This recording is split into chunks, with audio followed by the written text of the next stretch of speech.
Hello everyone, नोंथांमोनखौ बयखौबो आंनि sabitadaimaryvlog8040 चेनेलाव आरोबाव गोदानै खुलुमनाय जासिहरलायबाय लोगोफोर।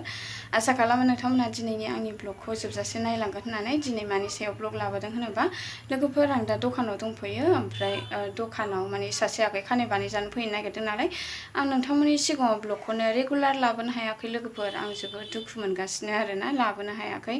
ओमफ्राय दा आङो दिनै नोंथांमोननि सिगाङाव मोनसे ब्लग लाबोदों। आसा खालामो दिनैनि आंनि ब्लगखौ नोंथांमोनहा जोबजासे नायलां ओमफ्राय खानाय बानायनायखौबो नायलांदो आरोना नोंथांमोनहा। स' दिनैनि ब्लगखौ नायलांबाय थाबानो जाबाय। ओमफ्राय आं आगैखौ नेगासिनो नालाय दा आगैया माला फैगोनथाय फैनो होनदों फैसिगोनानो बियो। ओमफ्राय दसे समनि गेजेराव नोंथांमोनहा नुनो मोनसिगोन। स' लोगोफोर नोंथांमोनहा नायलांदो दे। स' होमबालाय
जोंनि लागोनि बियो थारुंगुरिथिंजायनि जोंहा ज' लोगो मोनफैलायबाय आगैया रुनि खाथाथिं हा ए नोंसोर थेबोमोन